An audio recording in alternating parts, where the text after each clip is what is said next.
বিশ্বনবী বলতেন পাঁচটা জিনিস আসার আগে পাঁচটা জিনিসকে কাজে লাগাও। হায়াতাকা ক্বাবলা মাউতিক, শুনতেছেন? বিশ্বনবী বলতেন সুযোগকে কাজে লাগাও। কি কাজে লাগাও?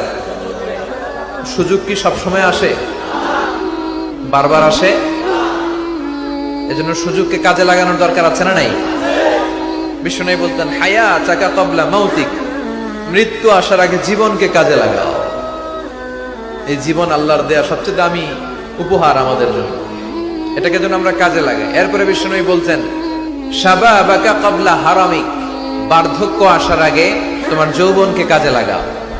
আমি তো দেখতে পাচ্ছি আমার সামনে 99% শ্রোতাই হচ্ছে যুবক। তোমরা অনেক কিছু করতে পারো প্রিয় ভাইয়েরা, তোমাদের মধ্যে অনেক শক্তি, সম্ভাবনা। তোমরা চাইলে সমাজকে পাল্টে দিতে পারো, তোমরা চাইলে ইতিহাস গড়তে পারো।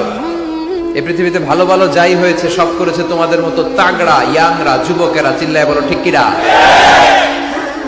এজন্য বিশ্বনবী বলতেন শাবাবাকা ক্বাবলা হারামিক, বার্ধক্য আসার আগে তোমাদের এই যে শক্তি, রক্ত গরম, এটার ইসলামের পক্ষে কাজে লাগাও। কোন দলের পিছনে ঘুরো, কাদেরকে নেতা মানো, কোথায় যে স্লোগান দাও, কোথায় যে সময় কাটাও, একটু চিন্তা করার দরকার আছে না নাই? তোমার জীবনের সবচেয়ে মাহেন্দ্র ক্ষণ এটা। কয়েক বছর পরে এই শক্তিটা থাকবে না। এখন যারা মুরব্বী তারাও একসময় যুবক ছিল নাকি? তারা ছোটবেলা থেকেই মুরব্বী? তারাও যুবক ছিল, তাদের গায়ে অনেক শক্তি ছিল। এজন্য এই সময়টা অল্প কিছু দিনের জন্য। রং ধরা যৌবন জং ধরে শেষ, থাকবে না। সময়ের আবর্তনে, কালের বিবর্তনে এই কুচকুচে কালো দাড়ি একদিন সাদা হয়ে যাবে, তাই না?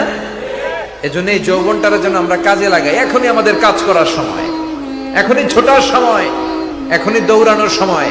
সমাজকে, পরিবারকে যা দেয়ার, আল্লাহর ইবাদত যা করার, এখনই তো করার সময়।